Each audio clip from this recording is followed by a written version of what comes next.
கிறிஸ்துவரான சகோதர சகோதரிகளே, உங்கள் யாவரையும் நம்முடைய பிதாவாகிய தேவனுடைய நாமத்தினாலும் நம்முடைய ஆண்டவர் இயேசு கிறிஸ்து நாமத்தினாலும் உங்களுக்கு கிருபையும் சமாதானமும் உண்டாவதாக என்று வாழ்த்துகிறேன். நாம் இந்த வருடத்தில் 2வது ஓய்வு நாளில் நாம் வந்திருக்கிறோம். இந்த நாளிலே நாம் என்ன ஒரு செய்தியை பார்க்க போகிறோம் என்றால், தேவனோடு நடப்பது என்றால் எப்படி? அப்படி நாம் தேவனோடு நடக்கும்போது நமக்கு என்ன அதனால் மேன்மை உண்டு என்பதை குறித்து நாம் பார்க்க போகிறோம். வேதத்தில் நாம் பார்க்கும்போது எல்லா பரிசுத்தவான்கள் தேவனோடு நடந்திருக்கிறார்கள். வேதத்திலே முதலாவது பதிவு செய்யப்பட்ட ஒரு மனுஷன் யார்? ஏனோக்கு என்ற ஒரு தேவனுடைய மனுஷன். அவர் தேவனோடு சஞ்சரித்துக் கொண்டிருந்தார் என்று சொல்லப்பட்டிருக்கிறது.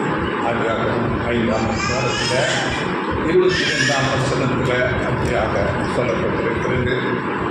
அதே 24ஆம் வசனத்தில் சொல்லும்போது, ஏனோக்கு தேவனோடு சஞ்சரித்துக் கொண்டு இருக்கும்போது தேவன் அவனை எடுத்துக்கொண்டார் என்கிற பதிவு பண்ணப்பட்டிருக்கிறது. எப்படி ஆவிக்குரிய ஒரு நிலையில் இருக்கிற தேவன் மாம்சத்தில் இருக்கிற மனுஷனோடு எப்படி அவர் சஞ்சரிக்க முடியும்? இதை குறித்து நாம் யோசனை பண்ணி பார்க்க வேண்டும். வேதத்தில் சொல்லும்போது அப்போஸ்தலர் பவுல் மூலமாக 1 கொரிந்தியர் 15:50 மாம்சமும் இரத்தமும் தேவனுடைய ராஜ்யத்தை சுதந்திரிக்க மாட்டாது என்று சொல்லப்பட்டிருக்கிறது. அப்போ எப்படி ஏனோக்கு மாம்சத்தில் இரத்தத்திலே இருக்கும்போது தேவனோடு சஞ்சரித்து கொண்டு அப்படியே எடுத்துக்கொள்ளப்பட்டார் என்று எப்படி வேதம் சொல்கிறது? இதை குறித்து நாம் யோசனை பண்ணி பார்க்கலாம். அடுத்ததாக பார்க்கும்போது நோவா என்ற ஒரு மனிதன், அவர் தேவனோடு நடந்தார், தேவனோடு சஞ்சரித்தார் என்று நாம் பார்க்கிறோம். அவரை குறித்து ஆதியாகமம் 6:9 சொல்லும்போது, அவர் தன் காலத்தில் இருந்தவர்களுக்குள்ளே நீதிமானும் உத்தமனுமாயிருந்தான், நோவா தேவனோடு சஞ்சரித்துக் கொண்டிருந்தான் என்று பார்க்கிறோம். அதற்கு முன்பதாக சிருஷ்டிப்பின் துவக்கத்திலே ஆதாம் தேவனோடு சஞ்சரித்திருக்கிறார். ஏனென்றால் பாவம் செய்து அவன் ஒழித்துக் கொள்ளும் போது அங்கே தேவன் கேட்கிறார், ஆதாமே நீ எங்கே இருக்கிறாய் என்று கேட்கிறார். அப்போது சிருஷ்டிப்பில் பாவம் செய்வதற்கு முன்பதாக ஆதாம் தேவனோடு சஞ்சரித்திருக்கிறார். அப்படியே நாம் பார்க்கும்போது தொடர்ந்து ஆபிரகாம், ஈசாக்கு, யாக்கோபு எல்லாம் தேவனோடு அவர்கள் நடந்தார்கள்.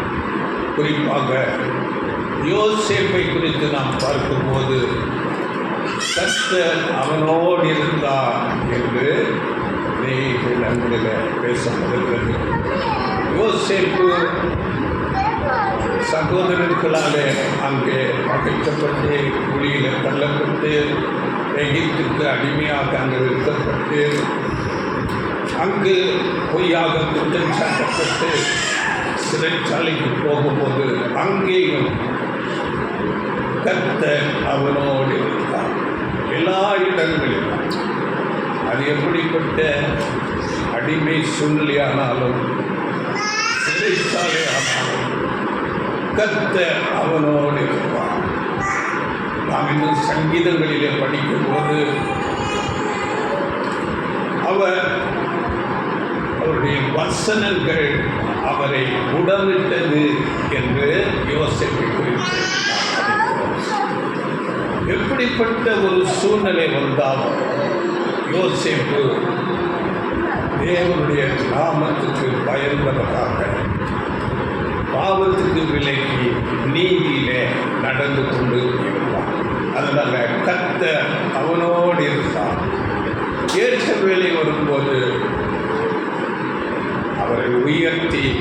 பார்வோனுக்கு அடுத்த ஸ்தானத்திலே அங்கே வைக்கிறது நாம் அறிந்திருக்கிறோம்.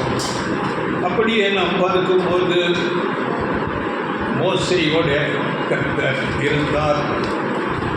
மோசேயோடு கர்த்தர் இருந்ததினாலே மோசே பலத்த செய்கைகளை செய்வதை நாம் அறிந்திருக்கிறோம். அங்கே எகிப்திலே தம்முடைய ஜனங்களை மீட்கும்படியாக போகும்போது அங்கு 10 வாதைகளை அங்கே கொண்டு வருகிறார். அப்படியே அவர்கள் புறப்பட்டு வரும்போது செங்கடலை அங்கே 2ஆக பிளக்கிறார். கண்மலையிலிருந்து தண்ணீர் வரும்படியாக செய்கிறார். இப்படி மோசே தேவனோடு கூட இருந்ததினால மோசே பலத்த செய்திகளே. அப்படியே யோசுவாவோடு கூட இருந்தார். அங்கே யோசுவாவுக்கு சொல்லும்போது வேதத்தில் யோசுவா 1ஆம் அதிகாரம் 5ஆம் வசனத்தில் நான் மோசேயோடு கூட இருந்தது போல உன்னோடும் இருப்பேன். அதற்கு அங்கே ஒரு நிபந்தனை மாத்திரம் அங்கே யோசுவாவுக்கு சொல்லப்படுகிறது. அது என்ன நிபந்தனை என்று நாம் பார்க்கும்போது யோசுவாவுக்கு சொல்லும்போது யோசுவா 1ஆம் அதிகாரம் 7-8 வசனங்கள் படிக்க, என் தாசனாகிய மோசே உனக்கு கற்பித்த நியாயப்பிரமாணத்தின்படியெல்லாம் செய்ய கவனமாயிருக்க மாத்திரம் மிகவும் பலம் கொண்டு திடமனதாயிரு. நீ போகும் இடமெல்லாம் புத்திமானாய் நடந்து கொள்ளும்படிக்கு அதை விட்டு வலது இடதுபுறம் விலகாதிருப்பாயாக. இந்த நியாயப்பிரமாண புஸ்தகம் உன் வாயை விட்டு பிரியாதிருப்பதாக. இதில் எழுதியிருக்கிறவைகளின்படியெல்லாம் நீ செய்ய கவனமாய் இருக்கும்படி இரவும் பகலும் அதை தியானித்துக் கொண்டிருப்பாயாக. அப்பொழுது நீ உன் வழியை வாய்ப்பு பண்ணுவாய், அப்பொழுது புத்திமானாயும் நடந்து கொள்வாய். நிபந்தனை என்ன? தேவன் கொடுத்த பிரமாணங்கள் அவைகளை நீ தியானித்துக் கொண்டு அந்த பிரமாணத்தில் நீ வலது இடது சாயாமல் ஜாக்கிரதையாக இருக்க வேண்டும். இதுதான் அங்கே கொடுக்கப்பட்ட ஒரு கண்டிஷன். அப்போ இதை நாம் அறிந்து கொள்ள வேண்டும். தேவன் நம்மோடு இருக்க வேண்டும் என்றால் தேவன் கொடுத்த கட்டளைகள் பிரமாணங்களை நாம் அதிகமாக தியானித்து உணர்ந்து கொண்டு அந்த வழியிலே நாம் நடக்க வேண்டும். அப்பொழுது தேவன் நம்மோடு கூட இருப்பார். இதை குறித்து நீதிமொழிகளின் புஸ்தகத்தில் கூட நீங்கள் படித்துக் கொள்ளுங்கள். நீதிமொழிகள் 6ஆம் அதிகாரத்தில் 20-லிருந்து 24 வசனங்களை படிக்கும்போது அங்கே ஞானி அநேக ஆலோசனைகளை கொடுக்கிறார். படிக்கணும்னா நீங்கள் படித்துக் கொள்ளுங்கள். அதன் பிறகு நியாயாதிபதிகள் வருகிறார்கள். அதன் பிறகு தாவீது ஒரு பேர் பெற்றவராக கர்த்தருடைய இருதயத்துக்கு பிரியமானவன் என்று பெயர் பெற்றவராக இருக்கிறார். அங்கே தாவீதை குறித்து நாம் பார்க்கும்போது 1 சாமுவேல் 18-14 தாவீது தன் செய்கைகளில் எல்லாம் புத்திமானாய் நடந்தார், கர்த்தர் அவனோட கூட இருந்தார் என்று நாம் பார்க்கிறோம். அப்படி என்றால் நாம் எல்லா காரியங்களிலும் புத்திமானாய் ஞானம் உள்ளவர்களாய் நடக்க வேண்டும் என்றால் கர்த்தர் நம்மோடு கூட இருக்க வேண்டும். அங்கே அதுபோல தாவீதோடு கர்த்தர் இருந்ததினாலே ஒரு நாட்டின் ராஜா சவுல் அந்த தாவீதுக்கு எதிராக இருந்த போதும் அங்கே தாவீதுக்கு ஒரு பெரிய பாதுகாவல் கொடுக்கப்பட்டது. நாம் படிக்கும்போது கர்த்தர் சவுலின் கைக்கு தாவீதை காப்பாற்றினார் என்று வேதம் சொல்கிறது.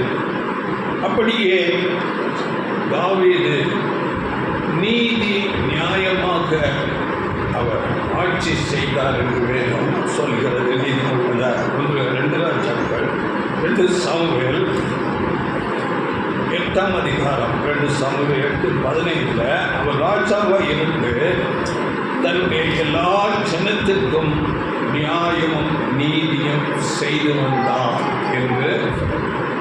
அப்படி என்றால்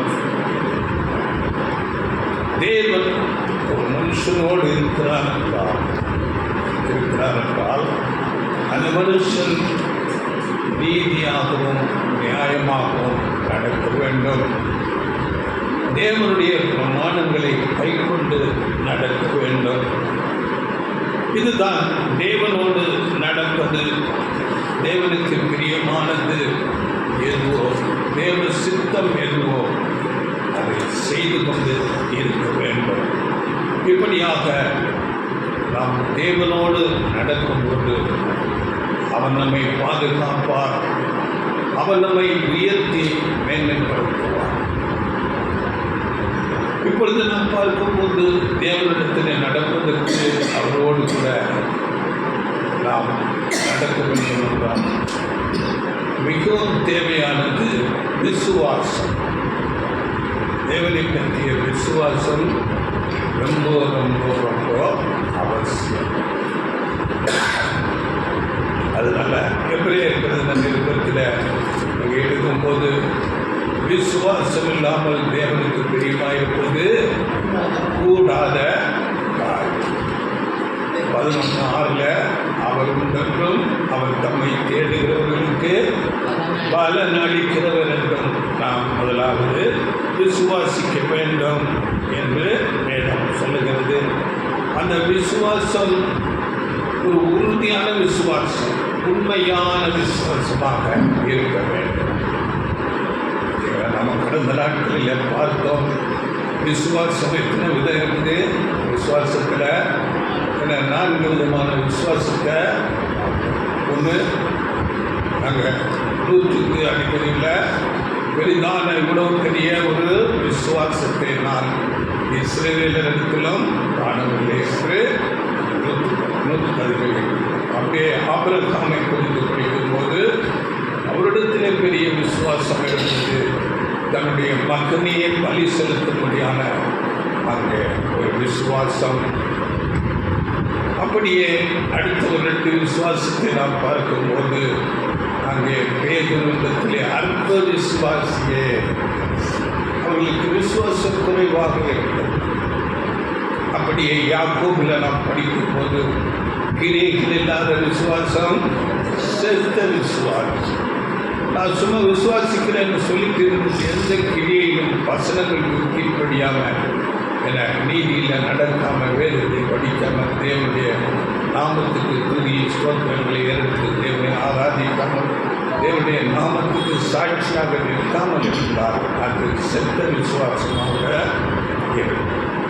அதனால எபிரேயர் 10:22 உண்மையுள்ள இதயத்தோடும் விசுவாசத்தின் பூரண நிச்சயத்தோடும் சேர கடவோம் என்று எழுதப்படும்.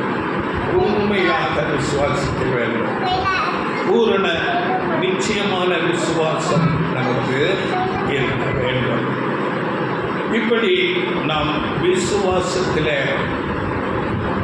உறுதிப்பட்டவர்களாக தேவனுடைய பிரமாணங்களை கைக்கொண்டு நடக்கும்போது தேவன் நம்மோடு கூட இருக்கிறார்.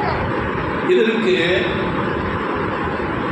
தாவீது அங்கே எழுதும்போது தாவீது தேவனுடைய இருதயத்துக்கு ஏற்றவன் என்று பெயர் பெற்றார். அவர் என்ன எழுதுகிறார் என்றால் சங்கீதங்களில் சங்கீதம் 143:8 அங்கே ஒரு காரியத்தை எழுதுகிறார். சங்கீதம் 143:8 அதிகாலையில் உமது கிருபையை கேட்கப்படணும். உம்மை நம்பி இருக்கிறேன். நான் நடக்க வேண்டிய வழியை எனக்கு காண்பியும். உம்மிடத்தில் என் ஆத்மாவை உயர்த்துகிறேன். இங்கே சொல்லும்போது நான் உங்களுடைய வழியில் நடக்க விரும்புகிறேன், எனக்கு உதவி செய்யுங்கள் என்று தேவனிடத்தில் செபிக்கிறதை நாம் பார்க்கிறோம். அப்போது செபம் தேவையாக இருக்கிறது. அதில் இந்த வார்த்தைகளை குறித்து இன்னொரு மொழிபெயர்களை சொல்லும்போது நான் அதிகாலையிலே நான் உங்களுடைய பேரன்பை கண்டடைய செய்யுங்கள். அதிகாலையில் தேவனுடைய சமூகத்தில் அவர் காத்திருக்கிறார், ஜெபிக்கிறார். வேதத்தில் நாம் பார்க்கும்போது எல்லா பரிசுத்தவான்கள் அதிகாலையில் தேவனுடைய சமூகத்திலே காத்திருக்கிறவர்களாக இருந்தார். நம்முடைய ஆண்டவர் இயேசு கிறிஸ்து கூட இந்த பூமியிலே இருக்கும்போது அவர் இருப்போடைய வனாந்தரத்துக்கு சென்று ஜெபித்தார் என்று வேதத்திலே நாம் பார்க்கிறோம். அப்போ நாமும் அதை பின்பற்ற வேண்டும். அதிகாலையில் தேவனுடைய சமூகத்திலே காத்திருக்க வேண்டும். அடுத்ததாக சொல்லும்போது, ஏனெனில் உம்மீது நான் நம்பிக்கை வைத்திருக்கிறேன். இதுதான் அந்த விசுவாசம். விசுவாசத்திலே உறுதி நமக்கு இருக்க வேண்டும். அடுத்ததாக சொல்லும்போது, நான் நடக்க வேண்டிய வழியை எனக்கு காட்டியறணும் என்று சொல்லுங்கள். அப்போது தேவன் நமக்கு வழிகாட்ட வேண்டும். தேவனுடைய சமூகத்திலே நாம் ஜெபிக்க வேண்டும். அடுத்ததாக பார்க்கும்போது, என் ஜீவனை உம்மிடத்திலே ஒப்படைக்கிறேன் என்று சொல்கிறார். தனியே அவர் பூர்ணமாக தேவனிடத்திலே அங்கே சரண்டர் பண்ணுகிறார், ஒப்படைக்கிறேன் என்று சொல்லப்பட்டிருக்கிறது. நாம் புதிய ஏற்பாட்டில் பார்க்கும்போது அங்கே தாவீது தேவனிடத்தில் அப்படியாக நேரடியாக ஜெபிக்கிறார். புதிய ஏற்பாட்டில் நாம் தேவனிடத்தில் ஜெபிக்கும் போது ஆண்டவர் இயேசு கிறிஸ்து மூலமாக ஜெபிக்கிறோம்.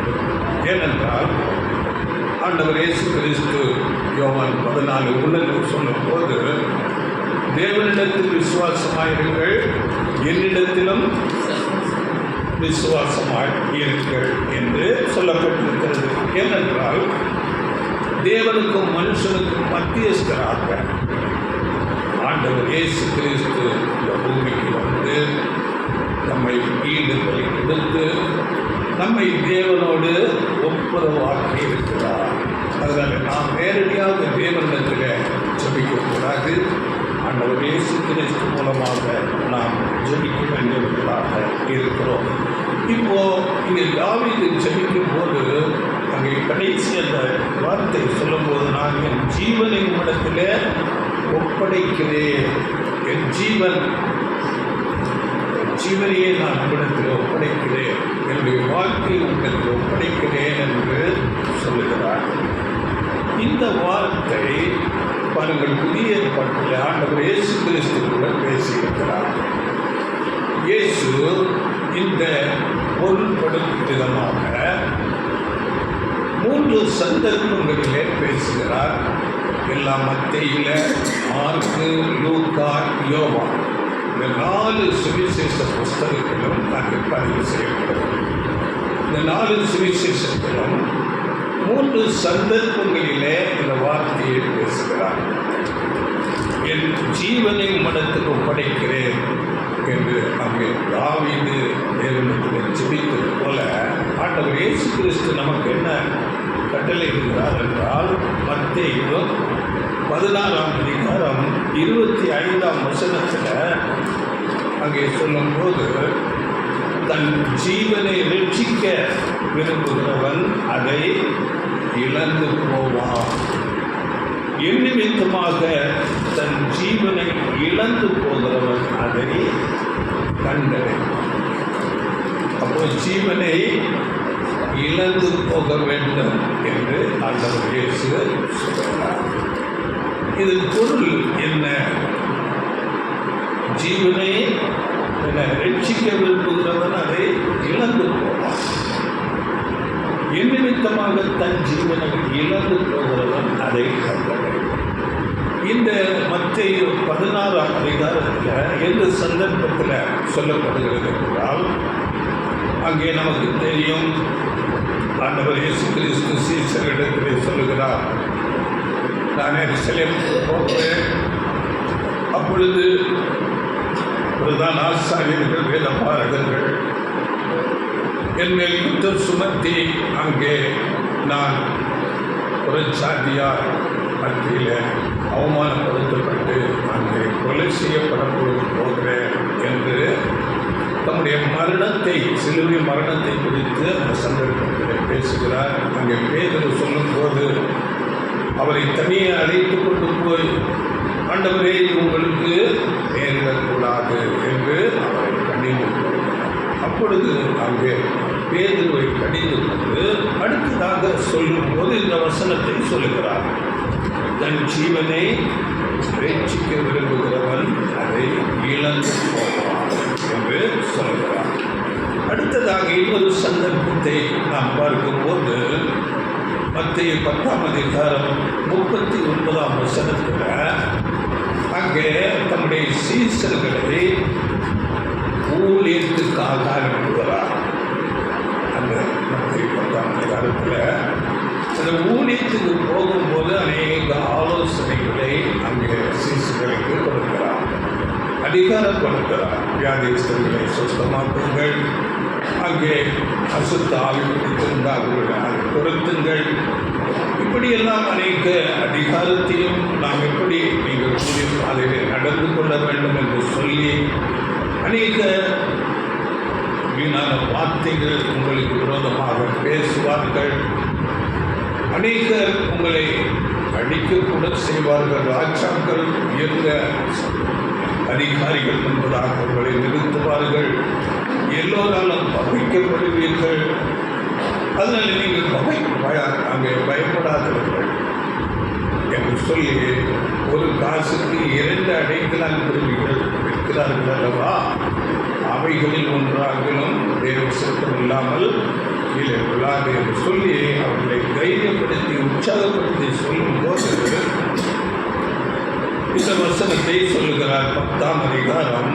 10:39 நீங்கள் தன் ஜீவனை காக்கிறவன் அதை இழந்து போவான், என் நிமித்தம் தன் ஜீவனை இழந்து போகிறவன் அதை காப்பான்.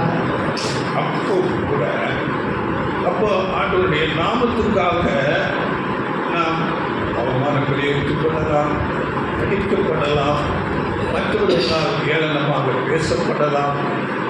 அது எப்படிப்பட்ட சூழ்நிலை வந்தாலும் நீங்கள் பயப்பட வேண்டாம் என்று சொல்லி இந்த ஒரு வசனத்தை சொல்லுகிறார்.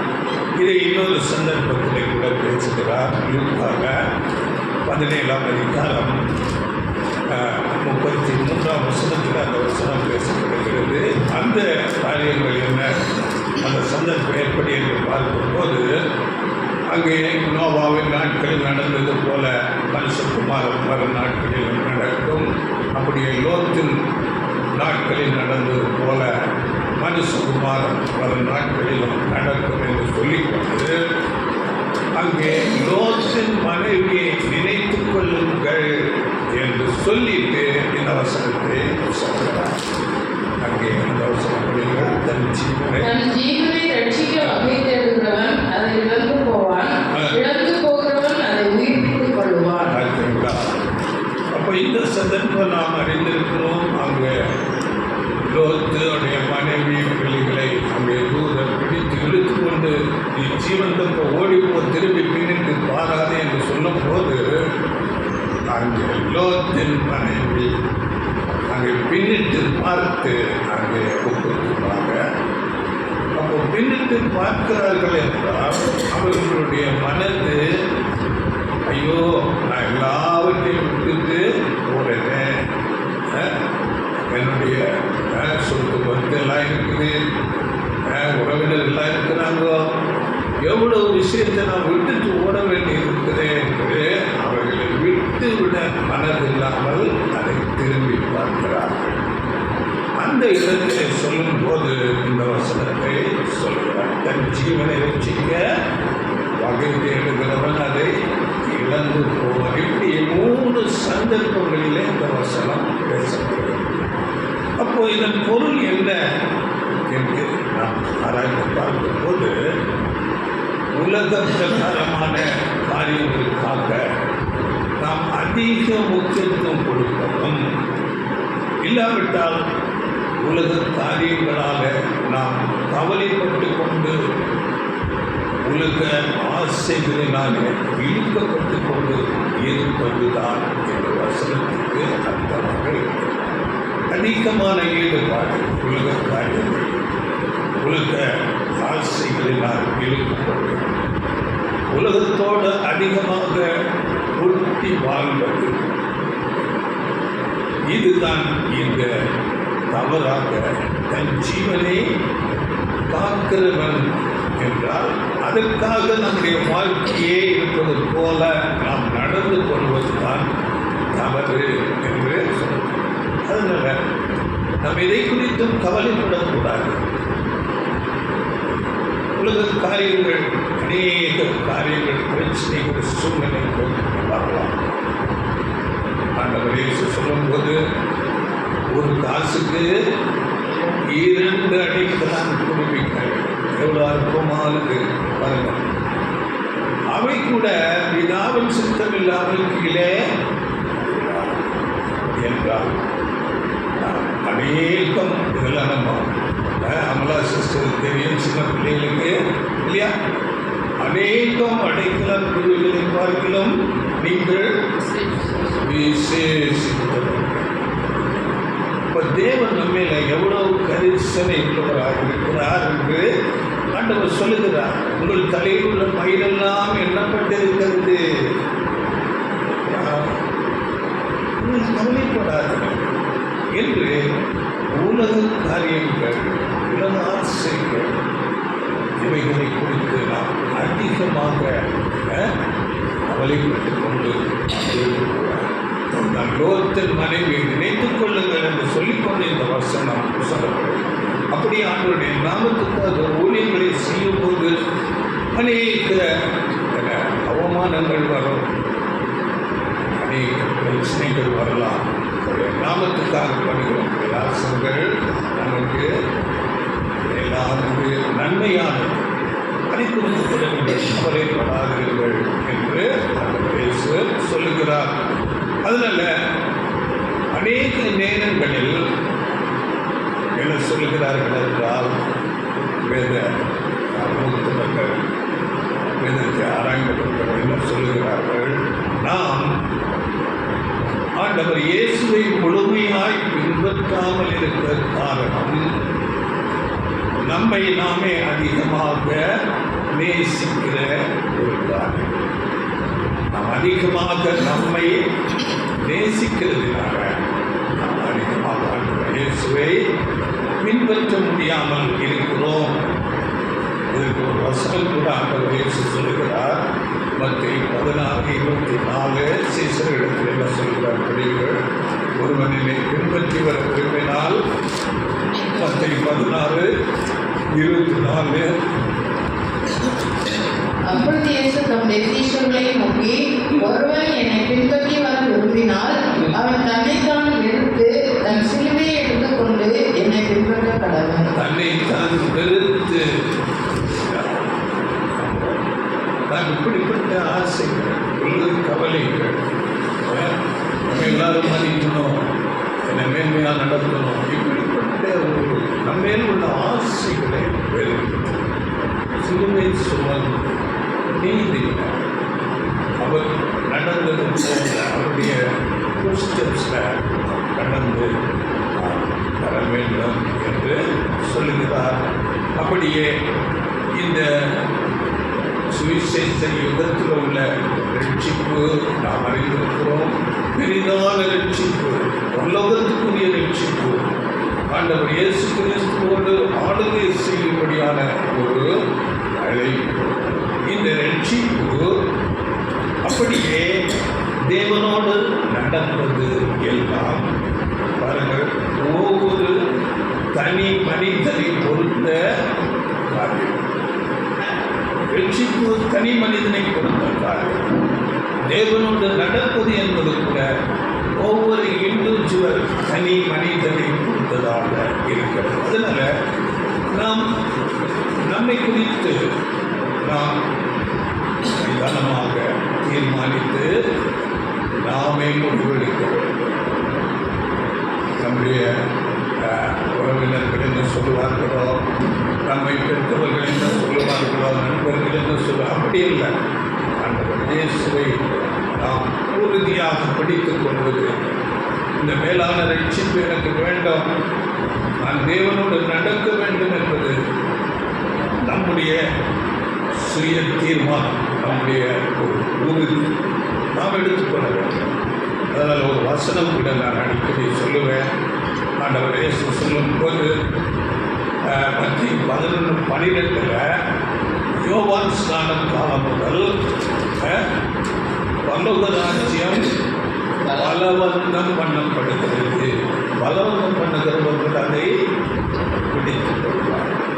பலவந்தம் என்றால் போர்சொல்லாக அப்படி என்றால் ஒரு வைராக்கியம், ஒரு உறுதி. அவருடைய நாமத்துக்காக நான் நிற்பேன், அவருக்கு சாட்சியாக வாழ்வேன், அவருடைய வசனங்கள் வார்த்தைகளின்படி நான் ஜீவிப்பேன், இரவும் பகலும் நான் அவருடைய பிரமாணங்களை தியானித்து அவர் என்னை ஆளுகை செய்யும்படியாக நான் என்னை ஒப்புக் கொடுப்பேன் என்று உறுதி வைராக்கியம் கொள்வதற்காக நாம் இருக்க வேண்டும். இங்கே நாம் ஆண்டவர் இயேசு கிறிஸ்து மரித்து உயிர்த்தெழுந்த பரலோகத்துக்கு போய்விட்டார். அதன் பிறகு அப்போஸ்தலர்களை அந்த ஊழியத்துக்கு அனுப்புகிறார். அந்த அப்போஸ்தலர்கள் பாருங்கள், அப்படிப்பட்ட ஒரு உறுதி வைராக்கியம் காட்டினார்கள். அவர்கள் எந்த விதமான சிறைச்சாலைக்கோ இல்லாவிட்டால் மற்றவர்கள் நம்மை அடிப்பார்கள், நம்மை கல்லறிவார்கள், நம்மை அவமானப்படுத்துவார்கள் என்று எதற்கும் கவலைப்படவில்லை. தங்கள் ஜீவனை குறித்து கவலைப்படவில்லை. இதற்கு 2 உதாரணங்கள் வேதத்திலே நமக்கு சொல்லப்பட்டிருக்கிறது. அப்போஸ்தலர்களை குறித்து அங்கே அப்போஸ்தலர் பேதுரு, அங்கே நாம் பார்க்கும்போது அப்போஸ்தலர் 12ஆம் அதிகாரத்தில் அங்கே ஒரு அப்போஸ்தலனாகிய யாக்கோபை அன்றைக்கு இருந்த ஏரோது ராஜா அவரை பிடித்து கொலை செய்கிறார். உங்களுக்கு அதிகாரத்தை படித்தால் தெரியும். அப்போஸ்தலர் 12ஆம் அதிகாரம். இந்த விஷயம், இந்த யாக்கோபை கொலை செய்த விஷயம் யூதர்களுக்கு பிரியமாக இருந்தது. இதை அறிந்த அந்த ஏரோது ராஜா என்ன செய்கிறார்? அதன் பிறகு பேதுருவை பிடித்து கொலை செய்யும்படியாக சிறைச்சாலையிலே அங்கே சங்கிலிகளினாலே கட்டி பலத்த காவல் பண்ணி அங்கே வைக்கிறார். அப்பொழுது சபையார் வெளியே இருந்து பேதுருக்காக அங்கே ஜெபித்துக் கொண்டிருக்கிறார்கள். ஆனால் பேதுரு சிறைச்சாலையிலே அங்கே சங்கிலிகளால் கட்டப்பட்ட நிலையிலே அவர் அங்கே நல்ல நித்திரை பண்ணி கொண்டு இருக்கிறார். எவ்வளவு பயங்கரமான ஒரு சூழ்நிலை. அங்கு யாக்கோபை கொலை செய்தாய், அடுத்தது என்னை கொலை செய்ய போகிறார்கள். அப்படிப்பட்ட சூழ்நிலையை அங்கே பேரும். ஆனால் அவர் எதை குறித்தும் கவலைப்படவில்லை. ஆண்டவர் இயேசு அந்த ஊழியத்துக்கு அனுப்பும்போது சொன்னதை எல்லாம் ஞாபகப்படுத்தி இருப்பார் இல்லையா? எதை குறித்து நீங்கள் கவலைப்படாதீர்கள். ஒரு காசுக்கு 2 அடைக்கலான் இருக்கிறார்கள் அல்லவா? அவைகளில் ஒன்றாகிறோம். இது தேவ சித்தம் இல்லாமல் எதுவும் நடக்காது என்று அந்த தைரியத்தில் அவர் படுத்து நன்றில்லாத தூங்கிக் கொண்டே இருக்கிறார். அப்போஸ்தலர் 12ஆம் அதிகாரத்தில் 6ஆம் வசனம் படிங்கள். ஏரோது அவனை வெளியே கொண்டு வரும்படி குறித்திருந்த நாளுக்கு முந்தின நாள் ராத்திரியிலே பேதுரு 2 சங்கிலிகளினாலே கட்டப்பட்டு 2 சேவகர் நடுவே நித்திரை பண்ணி கொண்டிருந்தான். காவல்காரரும் கதவுக்கு முன்னிருந்து சிறைச்சாலையை காத்து கொண்டிருந்தார்கள். 2 சங்கிலியில கட்டி வைத்திருக்கிறாங்களோ, தூக்கம் வருமா? கொல்ல போறாங்க அப்படின்னு அந்த சிந்தனை இருக்கும்போது தூக்கம் வருமா? கவலை இல்லை. தேவ சித்தம் இல்லாமல் ஒன்றுமே செய்ய முடியாது. அந்த சிந்தை இதுதான் அங்கே ஜீவன் இழந்த நிலை. கவலையே எது வேணாலும் நடக்கும். இது அப்போஸ்தலர் பேதுரு அப்படியே அப்போஸ்தலர் பவுலை குறித்து கூட ஒரு சம்பவம் அப்போஸ்தலர் 21ஆம் அதிகாரத்தில் அங்கே சொல்லப்பட்டிருக்கிறது. அங்கே ஒரு தீர்க்கதரிசி பவுலை குறித்து சொல்லும்போது இந்த அவருடைய கட்சியை எடுத்து பவுலுடைய கட்சியை எடுத்துக்கொண்டு கையில் காலை கட்டிக்கொண்டு இந்த கட்சியினுடைய மனுஷன் எருசலேமுக்கு போகும்போது இப்படியாக கையில் கட்டப்படுவா என்று அங்கே தீர்க்க தரிசனமாக தேவாவின் அங்கே பலத்தில் அங்கே சொல்லுகிறார். ஆனால் அப்போஸ்தலன் பவுல் அதை கவலைப்படாமல், நான் ஆண்டவருடைய நாமத்துக்காக கட்டப்பட மாத்திரமல்ல, என் ஜீவனையும் கொடுக்க ஆயத்தமாயிருக்கிறேன் என்று அங்கே கொண்டு படிக்கிற வருஷம் 13. அதற்கு பவுல், நீங்கள் அழுது என் இருதயத்தை ஏன் உடைந்து போக பண்ணுகிறீர்கள்? எருசலேமில் நான் கர்த்தராகிய இயேசுவின் நாமத்திற்காக கட்டப்படுவதற்கு மாத்திரமல்ல, மரிப்பதற்கும் ஆயத்தமாயிருக்கிறேன் என்றான். மரிப்பதற்கும் இதுதான் ஜீவன் இழந்தும் இல்லை. அப்போஸ்தலர் கேட்கிறார். அதன் பின் அநேக பரிசுத்தவான்கள் அப்படித்தான் வாழ்ந்தார். கடைசி நாட்களில் நாம் இருக்கிறோம். நாம் அப்படிப்பட்ட ஒரு உறுதி வைராக்கியமுடையவர்களாக இருக்கிறோம். உலகம் எப்போனாலும் முடிவுக்கு வரலாம். நீங்கள் கேள்விப்பட்டிருக்கிறீர்கள், ரொம்ப வளர்ந்த நாடு அமெரிக்கா என்று கூட பேசினாலும் இன்றைக்கு பாருங்கள், அந்த நியூஸில் கேட்கும்போது அங்கே தீப்பற்றி வீடுகள் எல்லாம் எரிகிறது. ஒரு கணக்கு சொல்ல 12,000 வீடு, பெரிய ஜனங்கள், பெரிய உயர்ந்த மெத்த படித்த எல்லா வசதி ஜனங்களுடைய வீடுகள் எரிந்து அங்கே சாம்பலாகி கொண்டிருக்கிறது. அதை ஒருத்தர் சொல்லும்போது அணுகுண்டு வீசினா என்ன நடக்குமோ அப்படிப்பட்ட நிலையில் அந்த நகரங்கள் இருக்கிறது. பெரிய வளர்ந்த தேசம், ஒன்றுமே செய்ய முடியல. எப்படி நெருப்பு வந்தது என்று அவங்களால் உணர்ந்து கொள்ள முடியல. அவ்வளவு பாதிப்புகள். எந்த மனுஷனும் ஒன்றும் செய்ய முடியாது. அதனால நம்ம ஞானத்திலே இருக்கிறோம், நம்ம செல்வத்திலே இருக்கிறோம், நம்ம பெரிய வசதியாக பெரிய வீட்டிலே இருக்கிறோம். அதுதான் தேவன் நம்மோடு இருந்தால் அது நமக்கு பாதுகாப்பாக இருக்கும். அதனால் வேதத்தில் வசனம் சொல்லுகிறது, நாம் ஆண்டவர் இயேசு கிறிஸ்துவை விசுவாசிப்பதற்கு மாத்திரமல்ல, அவரோடு கூட பாடுபடுவதற்கு பிலிப்பியர் 2ஆம் அதிகாரம் 29-30 அவரோடு பாடுபடுவதற்கும் நியமிக்கப்பட்டிருக்கிறது, அருளப்பட்டிருக்கிறது என்று சொல்லுவாங்க. அது ஒரு கிருபை. அவருடைய நாமத்துக்காக நாம் பாடுகள் அனுபவிப்பது அது ஒரு கிருபை, ஒரு அருள், அது ஆசீர்வாதம். அதனால நம்மை குறித்து இந்த நாட்களில் என்ன சித்தம், தேவ சித்தம் என்று நாம் பார்க்கும்போது சில காரியங்களை பார்த்து நாம் முடிக்க போகிறோம். 2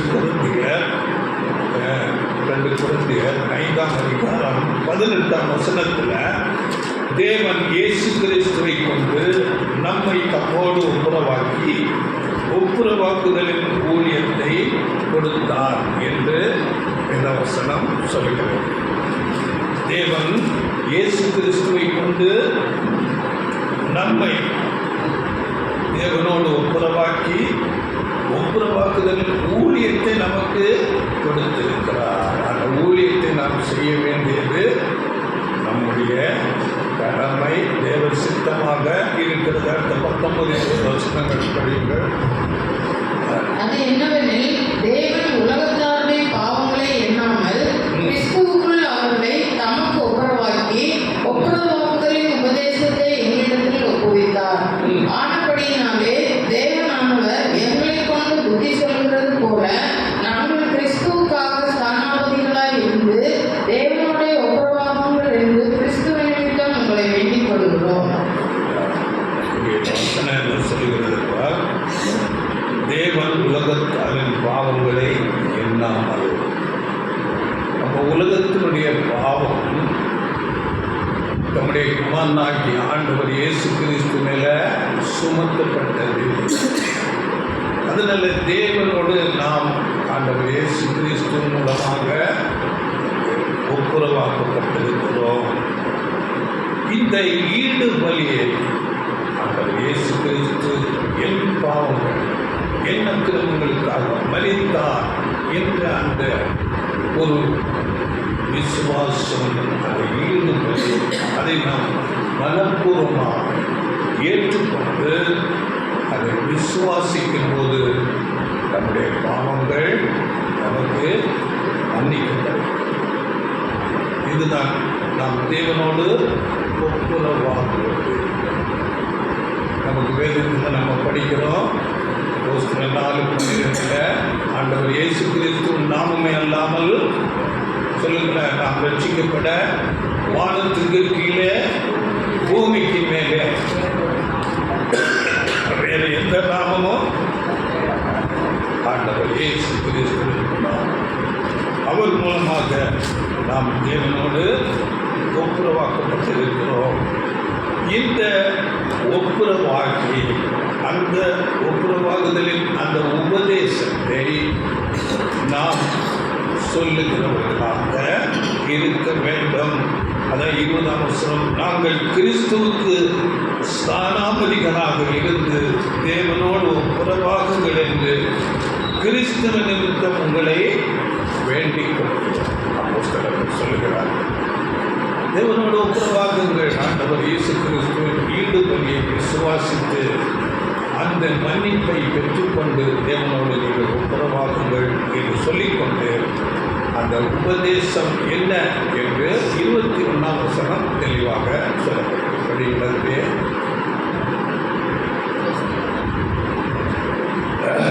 2 கொரிந்தியர் 5:21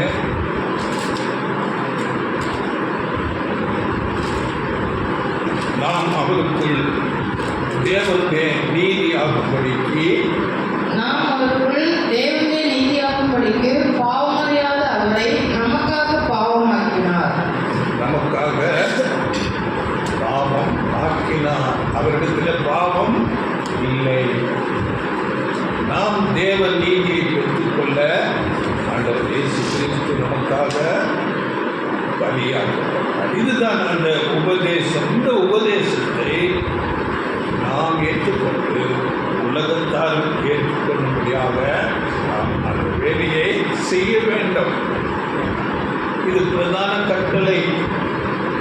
அப்போஸ்தலர்களுக்கு சொல்லும்போது சீசர்களை மரித்து உயிர்த்தெழுந்து அனுப்பும்போது அதைத்தான் சொல்லி அனுப்புகிறார். நீங்கள் உலகமெங்கும் சென்று சுவிசேஷத்தை பிரசங்கியுங்கள். அப்போஸ்தலர்கள் அதைத்தான் சொல்கிறார்கள். அவருக்கு பின்வந்த சீசர்கள் எல்லாரும் அதையே செய்தார்கள். செய்தது மாத்திரமல்ல, அவர்கள் போதித்தபடி அப்படியே நடந்தார்கள். அதனால நாம் அப்படி ஏற்றுக்கொண்டு தேவனுடைய பிள்ளைகளாயிட்டு நாம் இப்பொழுது அவருக்கு பிரியமாக நடக்க வேண்டும். அதனால முதலாவது நாம் பார்க்கும்போது வேதத்தில் முதல்லேருந்து நம்ம பார்த்தோம், தேவனோடு நடந்த பரிசுத்தவான்கள் எல்லாரும் தேவனுடைய பிரமாணத்தின்படி நடந்தார்கள். அவருடைய சித்தம் என்னதென்று அறிந்து உணர்ந்து அப்படியே வாழ்ந்தார்கள். அதுதான் அவரோடு கூட நடப்பது. அப்படியே நமக்கு சில ஆலோசனைகளை அப்போஸ்தலன் பவுலும் தேவன் கொடுக்கிறார். நீங்கள் எப்படியாக தேவ சித்தம் செய்ய வேண்டும், தேவனுக்கு பிரியமாக எப்படி வாழ வேண்டும் என்று சில ஆலோசனைகளை நமக்கு கொடுக்கிறார். இதை குறித்து நாம் பார்க்கும்போது முதலாவது ஒரு ஆலோசனை எபேசியர் 2ஆம் அதிகாரம் 1-2 வசனங்கள். அக்கிரமங்களினாலும் பாவங்களினாலும் அழித்தவர்களாயிருந்த உங்களை உயிர்ப்பித்தார். அவைகளில் நீங்கள் முற்காலத்திலே இவ்வுலக வழக்கத்திற்கு ஏற்றபடியாகவும் கீழ்ப்படியாமையின் பிள்ளைகளிடத்தில் இப்பொழுது கிரியை செய்கிற ஆகாயத்து அதிகார பிரபுவாகிய ஆவிக்கு ஏற்றபடியாகவும் நடந்து கொண்டீர்கள். அக்கிரமங்களினாலும் பாவங்களினாலும் மரித்தவர்களாயிருந்த உங்களை உயிர்ப்பித்தார். அவைகளில் நீங்கள் முற்காலத்திலே இவ்வுலக வழக்கத்துக்கு ஏற்றபடியாகவும் கீழ்ப்படியாமை பிள்ளைகளிடத்தில் இப்பொழுது கிரியை செய்கிற ஆகாயத்து அதிகார பிரபுவாகிய ஆவிக்கு ஏற்றபடியாகவும் நடந்து கொண்டீர்கள். அப்போ நம்ம இந்த உலகம் எப்படி நடந்ததோ அப்படியே நாமும் எல்லாரையும் போல நம்முடைய விருப்பம் போல உலக ஆசை இல்லை, அப்படியே நாம் நடந்தோம். நீங்கள் இனி அப்படியாக நடக்காதிருங்கள். அதுதான் சொல்றார். பழக்கத்திற்கு ஏற்றபடியாகவும் கீழ்ப்படியாவின் பிள்ளைகளிடத்தில் கிரியை செய்கிற ஆகாயத்து அதிகாரம் பிரபு சாத்தான் எப்படியெல்லாம் நடத்துகிறானோ உலகத்தில் அப்படியே நீங்கள் நடந்தீர்கள். இனி அப்படி நடக்காதிருங்கள். அக்கிரமங்களில் பாவங்களில் மறித்தவர்களாயிருந்த உங்களை உயிர்ப்பித்தார். அப்போ நம்ம வாழ்க்கை அப்படியே டைரக்ஷன் முழுவதும் மாற வேண்டும். நாம் ஒரு டைரக்ஷனில் உலக பிரகாரமாக எல்லாரையும் போல வாழ்ந்து கொண்டிருக்கிறோம்னா என்ன செய்ய வேண்டும்? அப்படியே ஆப்போசிட் டைரக்ஷனுக்கு நம்மை திருப்பிக் கொள்ள வேண்டும். அதாவது நம்முடைய வாழ்க்கை முறை மாற வேண்டும். அநேக சடங்காச்சாரங்கள் இப்பொழுது உலகத்தால் செய்து கொண்டிருப்பார்கள். நாம் இப்பொழுது அறிந்திருக்கிறோம். எல்லாம் பொங்கல் சீசனால என்ன செய்கிறாங்க? என்ன செய்கிறாங்க? இதுக்கு முன்னாடி அழகழகழகா சடங்காச்சாரங்கள் இவைகளெல்லாம் நாம் விட்டுவிட வேண்டும். அப்படி அநேக கலாச்சாரங்கள் பழக்க வழக்கங்கள் இவைகளெல்லாம் நாம் விட்டுவிட வேண்டும். இவைகளை விட்டு நாம் அதே போல உலகத்துக்காக உலக மேன்மையை தேடி ஐஸ்வர்யத்தை தேடிக்கொண்டு இருந்திருப்போம். இவைகளை நாம் லிமிட் பண்ண வேண்டும். நம்முடைய வாழ்க்கைக்கு தேவையானது அவ்வளோடு நிறுத்திக் கொள்ள வேண்டும். கண்டிப்பா. அதாவது ரோமர் 12:2 சொல்லும்போது, நீங்கள் இப்பிரபஞ்சத்துக்கு ஒத்த வேஷம் தெரியாமல் பண்ணினார். நீங்கள் இந்த பிரபஞ்சத்துக்கு ஒத்த வேஷம் தெரியாமல் தேவனுடைய நன்மையும் பிரியமும் பரிபூர்ணமான சித்தம் என்னதென்று பகுத்தறியத்தக்கதாக உங்கள் மனம் புதிதாகிறதுனாலே மறுரூபமாகுங்கள். மறுரூபம் தேவனுடைய சித்தம் என்ன என்று அறிந்து தேவனுக்கு பிரியமானதை செய்யும்படியாக சிந்தை புதிதாக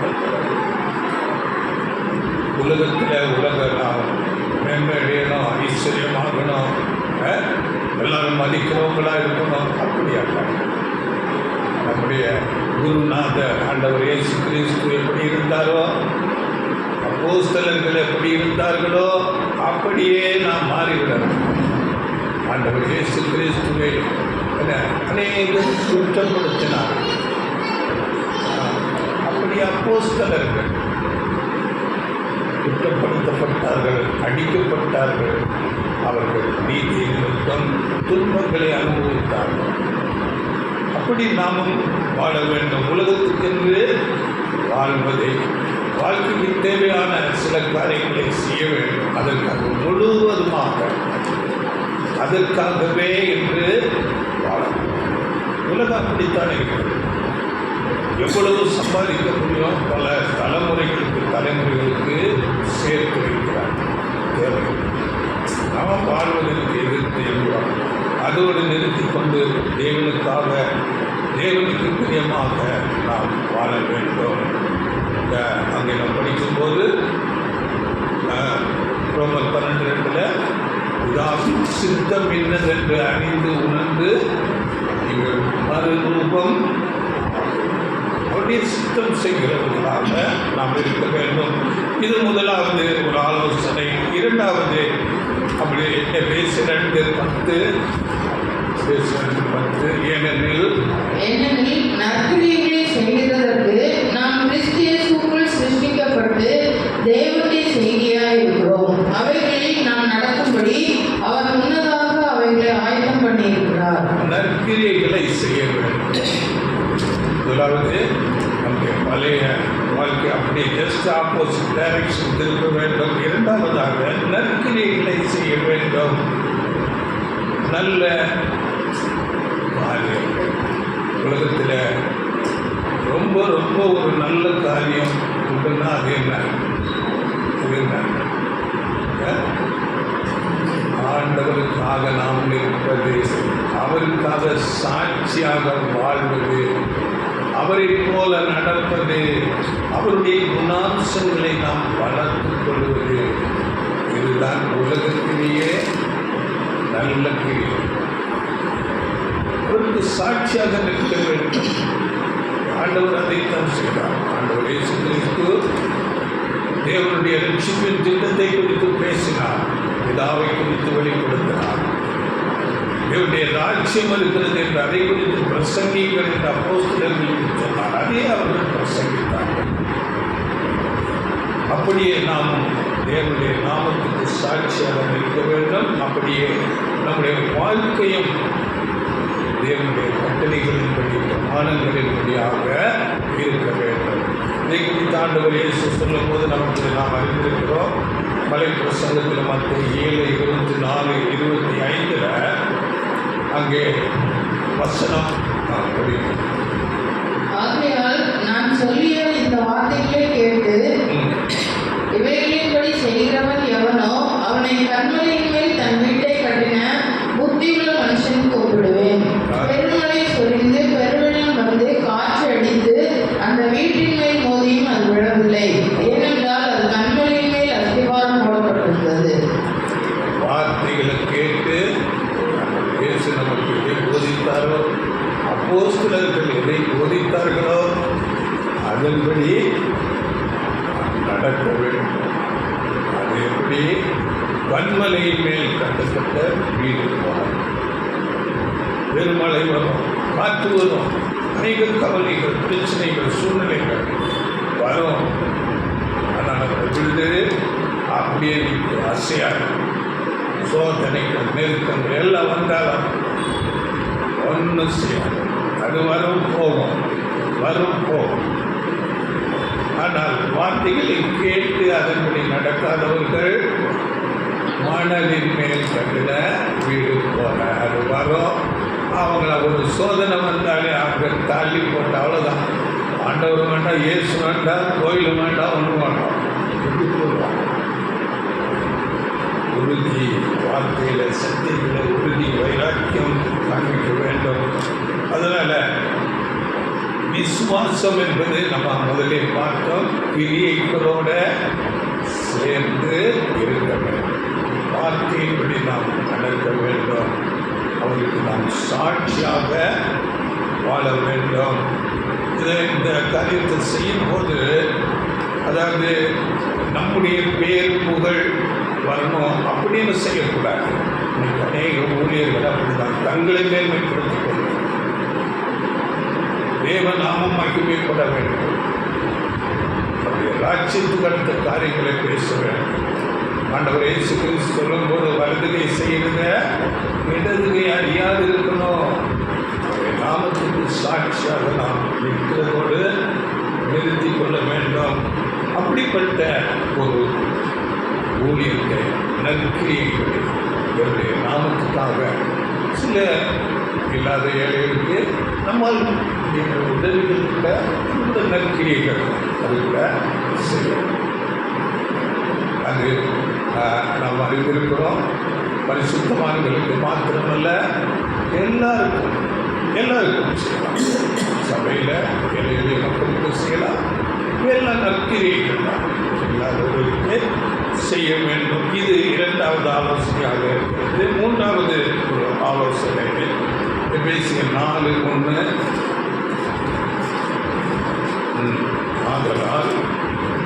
ஆதலால் கர்த்தரிடம் கட்டுண்டவனாகிய நான் உங்களுக்கு சொல்கிற புத்தி என்னவெனில், நீங்கள் அழைக்கப்பட்ட அழைப்புக்கு பாத்திரவான்களாய் நடந்து நாம் அறிந்திருக்கிறோம். சுவிசேஷ யுகம் அழைப்பு பரலோகத்துக்குரிய அழைப்பு.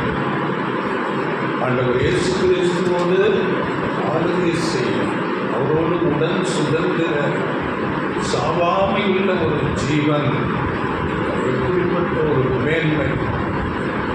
அப்படிப்பட்ட அழைப்புக்கு என்ன செய்யணும்? மாத்திரவான்களாக நீங்கள் நடந்து கொள்ளுங்கள் என்று சொல்லணும். அதனால் அதாவது நாம் அறிந்திருக்கிறோம், கிறிஸ்தவர்கள் என்றாலே உலகத்தார் என்ன நினைப்பாங்க? நம்ம ரொம்ப நீதியாக இருக்கணும், நம்ம அடுத்தவங்களுக்கு எந்த தீமையும் செய்யக்கூடாது, நல்லது செய்ய வேண்டும். இப்படித்தான் உலகத்தார் பார்ப்பாங்க. புரியலன்னா நம்ம ஒரு விதமாக நம்ம தவறாக பேசிக்கொண்டு தீமை செய்கிறவர்களாக நாம் நடக்கும்போது ஒரு கிறிஸ்துவனை பாரு எப்படி நடக்கிறாங்க அப்படி என்று நம்மை குறித்து பேசும்போது அங்கே ஆண்டவருடைய நாமம் கூட யோசிக்கப்படுகிறது. அதில் கிறிஸ்துவர்கள் என்றால் சில காரியங்களை தீமைகள் இருக்கலாம், மற்றவர்கள் செய்யலாம், அதை நாம் சந்தித்துக் கொள்ள வேண்டும், நீதியாக நடக்க வேண்டும். தீமையான எல்லா காரியங்களுக்கும் விலகி உண்மையாக இருக்க வேண்டும். பாருங்கள், ஒரு வசனம் படிங்கள். 2 தெசலோனிக்கேயர் 2ஆம் அதிகாரம் 11-12. மேலும் தம்முடைய ராஜ்யத்துக்கும் மகிமைக்கும் உங்களை அழைத்த தேவனுக்கு நீங்கள் பாத்திரராய் நடக்க வேண்டும் என்று தகப்பன் தன் பிள்ளைகளுக்கு சொல்கிறது போல நாங்கள் உங்களில் ஒவ்வொருவருக்கும் புத்தியும் தேர்தலும் எச்சரிப்பும் சொன்னதை அறிந்திருக்கிறீர்கள். அழைக்கப்பட்ட அழைப்புக்கு பாத்திரமாக ராஜ்யத்துக்கும் மகிமைக்கும் நம்ம அழைத்திருக்கிறார். அதனால இந்த உலகத்தில் நம்ம அதற்கேற்ற விதமாக நீதியில் நடந்து நம்மை ப்ரூவ் பண்ண வேண்டும். உலகம் அநீதியில் இருக்கும், ஆனாலும் நீதியோடு நடக்க வேண்டும். ஆண்டவர் இயேசு கிறிஸ்துவை நாம் பிரதிபலிக்கிறவர்களாக நம்மில் ஆண்டவர் இயேசுவை காண வேண்டும். அதுதான் கிறிஸ்துவை உடையவன் கிறிஸ்துவன். கிறிஸ்துவன் என்றால் கிறிஸ்துவை நாம் பிரதிபலிக்கிறவர்களாக இருக்க வேண்டும். அதனால நம்மை ஒரு விசேஷித்தவான்கள், ஞானிகள் அப்படி நம்மை அழைக்கவில்லை. நம்மை அழைத்த அழைப்பு வேதத்தில் நம்ம படிக்கணும்னு சொல்லிய 1ஆம் அதிகாரத்தில் உலகத்தில் அநேக ஞானிகள் இருக்கிறார்கள், உங்களை ஞானிகள் என்று நான் அழைக்கவில்லை, நீங்கள் பலவீனர்கள், நீங்கள் அறிவில் குறைந்தவர்கள் என்று நம்மை அவர் மேலாக அழைத்து நம்மை பயன்படுத்துகிறார். இது குறித்து கூட நீங்கள் படித்துக் கொள்ளக்கூடிய 1ஆம் அதிகாரம் 26-31 நாம் படிக்கும்போது இந்த காரியங்கள் சொல்லப்படும். நாம் ஞானத்திலே குறைந்தவர்கள், நாம் பலவீனர்கள். தேவன் அப்படிப்பட்டவர்களை அழைத்து அவருடைய காரியத்துக்காக, மேன்மையான வளர்த்த செய்கைகளுக்காக நம்மை அழைத்து நம்மை இப்பொழுது தயார்படுத்தி கொண்டிருக்கிறார். ஆமாம், ஞானி என்று அழைக்கவில்லை. 29ஆம் வசனத்தில் பார்த்தீங்களா? எவனும் தேவனுக்கு முன்பாக பெருமை பாராட்டாதபடிக்கு அப்படி செய்தார். அதனால நம்ம ஞானத்தில் குறைந்தவங்க, படிப்பறிவு இல்லாதவங்க, பலத்தில் குறைந்தவங்க, அப்படிப்பட்டவர்களை எடுத்து தேவன் இப்படிப்பட்ட மேலான சத்தியத்தை கொடுத்து அவருடைய சத்தியத்தை தந்து அவருடைய மேலான ஒரு ஆசீர்வாதத்துக்கு, அவருடைய ராஜ்யத்துக்கு நம்மை அழைத்திருக்கிறார். அடுத்ததாக இது ஒரு 3வது ஆலோசனை. 4வது ஆலோசனை எபேசியர் 4:17. எபேசியர் 4:17. ஆதலால் கர்த்தருக்குள் நான் உங்களுக்கு சாட்சியாக சொல்லி எச்சரிக்கிறது என்னவெனில், மற்ற புறஜாதிகள் தங்கள் வீணான சிந்தைகளை நடப்பது போல நீங்கள் இனி நடவாமல் இருங்கள். பார்த்தீங்களா? புறஜாதிகள் நடக்கிறது போல வீணான சிந்தையில் நடக்காதீர்கள். அதாவது நம்மை சுற்றிலும் இருப்பார்கள் தேவனை அறியாத அஞ்ஞானிகள், புறஜாதிகள், உண்மையான தேவனை அறியாதவர், ஆண்டவர் இயேசு கிறிஸ்துவின் அன்பை ருசிக்காத புறஜாதிகள் இருப்பார்கள். அப்படி அவர்கள் போல நீங்கள் நடக்காதிருங்கள். அவர்கள் மனம் போல நடப்பார்கள். விசாலமான வழி, அவருடைய மனசு எப்படி தோணுதோ அப்படியே வாழ்வார்கள். அந்த வழி விசாலமான வழி, அது கேட்டுக்கு போகிறது. ஆனால் நம்முடைய வாழ்க்கை ஒரு லட்சியத்துக்காக தேவனுடைய ராஜ்யத்துக்கு நாம் தகுதி அடைய வேண்டும். மேலான ஒரு ரட்சிப்புக்கு நாம் தகுதி அடைய வேண்டும். அதனால நம்முடைய பாதை எப்படி இருக்குது? இடுக்கமும் வழி நெருக்கமாக இருக்கிறது. ஆண்டவர் சொன்னார் இல்லையா, சபைக்கு என்ன சொன்னார்? சபை அப்படிதான் நடக்கணும். மற்ற 7:13-14 இடுக்கமான வாசல் வழி நெருக்கமாக இருப்பதை இடுக்கமான வாசல் வழியாய் உட்பிரவேசியுங்கள். கேட்டுக்கு போகிற வாசல் விரிவும் வழி விசாலமாய் இருக்கிறது.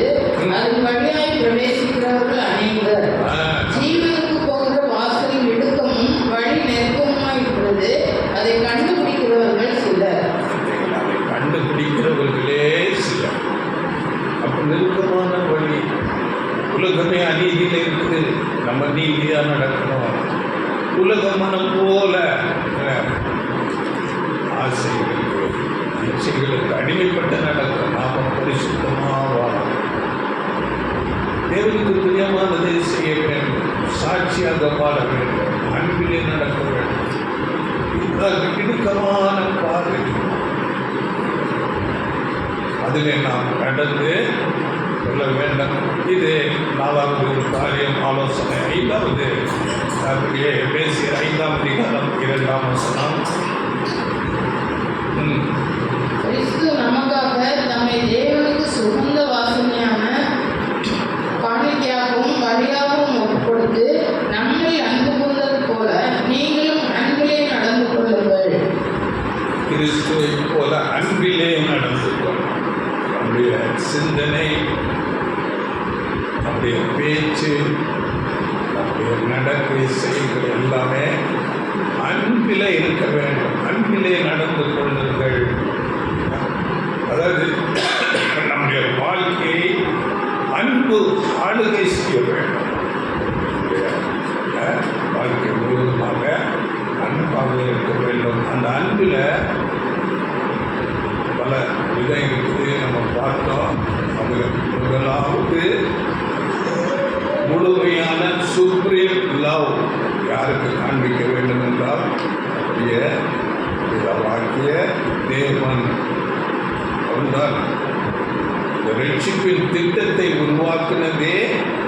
தம்முடைய குமாரனை அவர் அனுப்பி தம்முடைய அன்பை வெளிப்படுத்தி இருக்கிறார். இவ்வளவாக அன்பு கூர்ந்தார் என்று பிதாவாகிய தேவனை குறித்து சொல்லப்படும். அதனால முழு அன்பு பிதாவாகிய தேவன், சுப்ரீம் லவ்.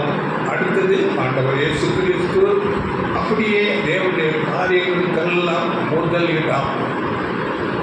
ஆலய பிரகாரங்களுக்கு கூடி வருவது, உபவாச ஜெபங்கள், ஒவ்வொரு நாளும் காலையில் எழுப்பி வேதத்தை தியானிக்கிறது, என்னுடைய சமூகத்தில் ஜெபிப்பது, அவருடைய சமூகத்தில் காத்திருக்க வேண்டும். எல்லாவற்றுக்கும் முதலிடம்.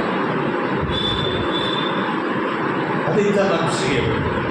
வேறு எதற்கும் முதலிடம் கொடுக்கக்கூடாது இல்லையா? ஞாயிற்றுக்கிழமை வேற எங்கேயோ போகிறாங்க, திரும்ப வேண்டியவங்க கூடாது. இதை தேவன் பார்க்கிறார். தேவனுக்கு அதிக முக்கியத்துவம் கொடுக்க வேண்டும். அதாவது மற்ற உலகத்தார் என்ன செய்வாங்களோ வேறு சில காரியங்களுக்கு முக்கியத்துவம் கொடுப்பாங்க. சிலர் என்ன செய்வாங்க, பணம் சம்பாதிப்பதே ஒரே குறிக்கோள், பணத்துக்கு தான் முக்கியம்.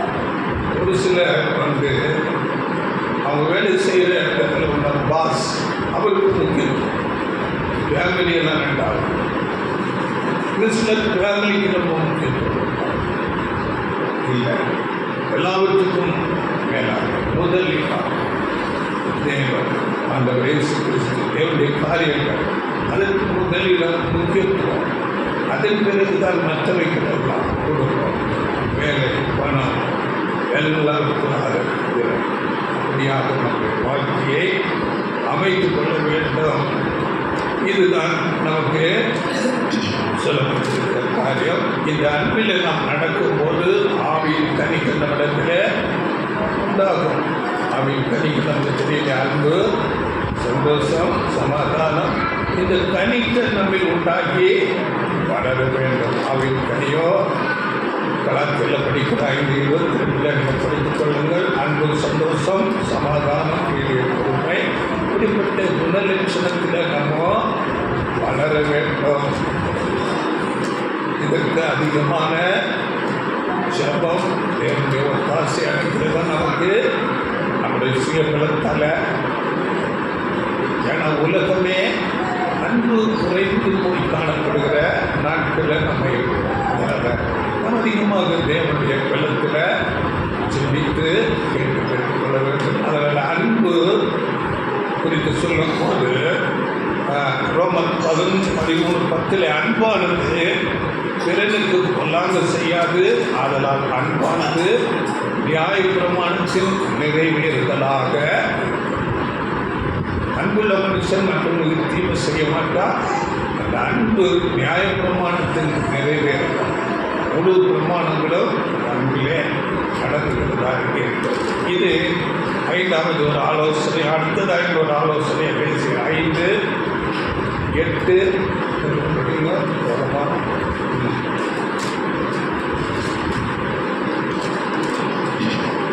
முற்காலத்தில் நீங்கள் அந்தகாரமாய் இருந்தீர்கள், இப்பொழுதோ கர்த்தருக்குள் வெளிச்சமாய் இருக்கிறீர்கள். வெளிச்சத்தின் பிள்ளைகளாயும் நடந்து கொள்ளுங்கள். வெளிச்சத்தின் பிள்ளைகளாய் இன்னும் நம்ம அந்த காலம் இருள் தேவனை அறியாமலும் நம்முடைய மனம் போல பாவத்தில் அறியாமையில் இப்போ நீங்கள் வெளிச்சத்தின் பிள்ளைகளாய் நடந்து கொள்ளுங்கள். அப்போ வெளிச்சம் என்று சொல்லும்போது இருளில் இருக்கிற உலகத்தின் ஜனங்களுக்கு நாம் பிரகாசிக்கிறவர்களாக வெளிச்சமாக இருக்க வேண்டும். இதன் பொருள் என்ன என்று நான் பார்க்கும்போது 4 காரியங்கள் இருக்கிறது. முதலாவது காரியம், நாம் எல்லாவற்றிலும் உண்மையுள்ளவர்களாக இருக்க வேண்டும். எல்லாவற்றிலும் உண்மையாக இருக்க வேண்டும். இது நம்முடைய வேலை செய்கிற இடங்களில் இருக்கலாம். நம்ம போய் பேசக்கூடாது, திருடக்கூடாது. நம்ம வேலையை நாம் உண்மையுத்தமாக நாம் செய்கிறவர்களாக இருக்க வேண்டும்.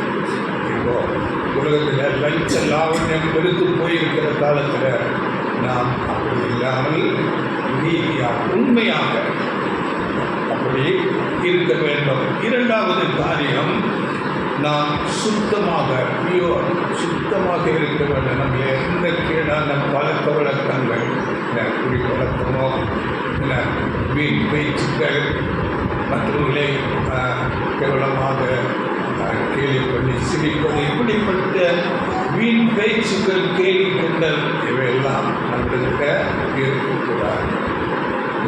இது 2வது காரியம். 3வது காரியம், அதாவது ஜென்டில்மேன், நோ பார்சுவாலிட்டி.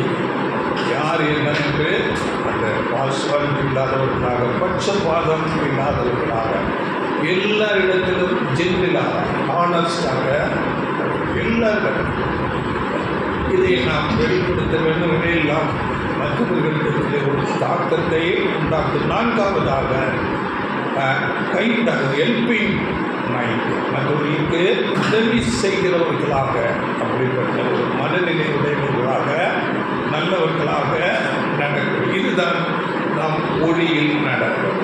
ஆனால் உலகம் இதற்கு நேர் எதிராக இருக்கும். அப்பொழுது அந்த இருள் நம்மை புகைக்கிறதாக கூட இருக்கும். ஆண்டவர் இயேசு அது சரியாக சொல்லுகிற ஒரு வசனம் யோவானில் சொல்லுகிறார். யோவான் 7:7 உலகம் உங்களை பகைக்க மாட்டாது, அது கிரியைகள் பொல்லாதவைகளாய் இருக்கிறது என்று நான் சாட்சி கொடுக்கிறபடியினாலே அது என்னை பகைக்கிறது. இப்போ வேலை செய்கிற இடத்துல அநேகர் அங்கே அந்த வேலை முடித்து ஏதாவது ஆதாயம் கிடைக்குமான்னு பார்ப்பாங்க. இதில் நான் உண்மையாக இருக்கணும்னா அது அவங்களுக்கு கடல்ல. அதைத்தான் நீங்கள் சொல்லிக்கிறாங்க. உலகம் என்ன சொல்லப்பட்டிருக்குது? உலகத்தினுடைய கிரியைகள் பொல்லாதவைகள் என்று நான் சாட்சி கொடுக்கிறதுனால உலகம் என்னை பகைக்கிறது. அதனால் அது இடர்களாக இருக்கும் மற்றவர்கள். அதனால் நீதி நிமித்தம் துன்பப்படுகிறவர்கள் பாக்கியவான்கள். பரலோக ராஜ்யம் அவர் ஆண்டவர் சொல்லிட்டாரு. அப்படி 5, 11, 12 கூட முடியும். 10, 5, 11 படிச்சுட்டா